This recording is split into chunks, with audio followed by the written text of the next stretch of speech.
খুবই সুন্দর একটা জায়গা। বাতাসের সাউন্ডটা শুধু শুনেন, একদম মন শান্তি। সবার কেমন লাগলো মেঘনা নদীর পার? আজকে আমার রান্নাঘরে কে রান্না করতেছে দেখ, গানের কলি খেলে তারা। আমরা এখন মেঘনা নদীর পাড়ে আসছি বিকেল বেলায়। তো সারাদিন ঘোরার পর শান্তির একটা জায়গায় আসছি। কি যে বাতাস আর কি যে শান্তি।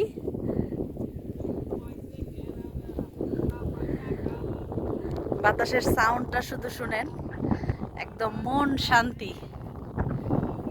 এটা হচ্ছে মেঘনা নদী, বিশাল নদী। তো মেঘনা নদীর পাড়ে আসছি।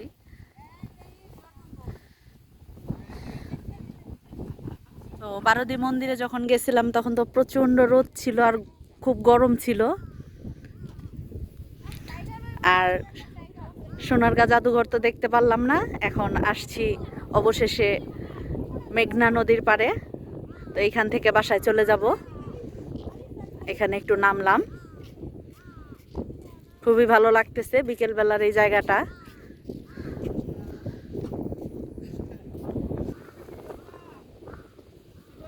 খুবই সুন্দর একটা জায়গা।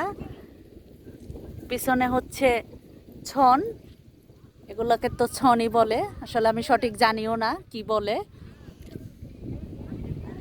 আর সামনে হচ্ছে নদী, খুব সুন্দর একটা জায়গা। এই এই পাশটাতে হচ্ছে নদী আর এই পাশটাতে হচ্ছে ছন।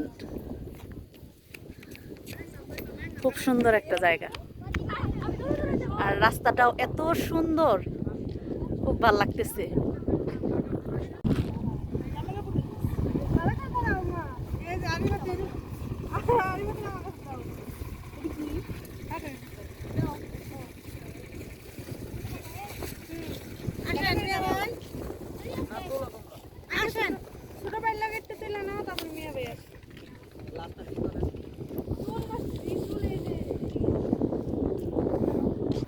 সবার কেমন লাগলো মেঘনা নদীর পার?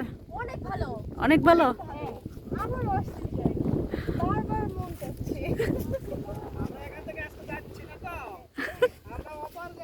না না ভাই, আমার আবার ঘুমে দিলাম, থাকতে পারবো না। তো সবাই ঘুরতে এসে অনেক মজা করলাম, সারাদিন হাসি ঠাট্টা আনন্দ, সারাদিন খুবই ভালো কাটলো আজকের দিনটা।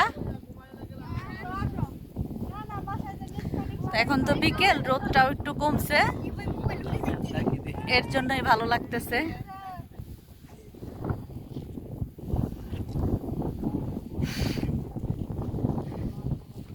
এখানে ছবি তোলার পোজ।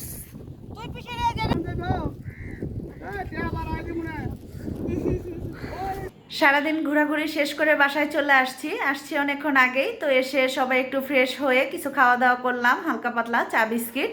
আর এদিকে কিন্তু রাতের রান্না বান্নাও শুরু হয়ে গেছে। আজকে কিন্তু আর আমি রান্না করতেছি না, চলুন আপনাদের দেখাই আজকে আমার রান্নাঘরে কে রান্না করতেছে। দেখাই আপনাদের, আমার ছোট বোন। সারাদিন ঘুরে ফিরে এসে আমরা সবাই টায়ার্ড, আর সে রান্না করতেছে। কাউকে সে রান্না করতে দেবে না। কি রান্না হচ্ছে? মুরগির মাংস। সে মুরগির মাংস রান্না করতেছে, আর আমি জ্বালানা দিয়ে তাকে ভিডিও করতেছি, রান্নাঘরের জ্বালানা দিয়ে।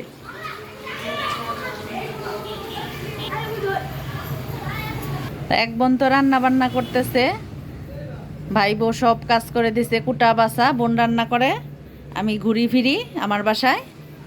আর এই বোনরা আমার ছেলেরা গান গাচ্ছে, গানের কলি খেলে তারা। আর আরেকজন শুধু রান্নাই করে না, সব একদম নিট অ্যান্ড ক্লিন করতেছে, সব পরিষ্কার করে ফেলতেছে। তো আমার বোন এখন কালো জিরা বাটতেছে, কালো জিরা, পেঁয়াজ, রসুন, কাঁচামরিচ সব একসাথে বাটা করতেছে। ছোট বোন থাকা মানে বড় বোনের আরাম।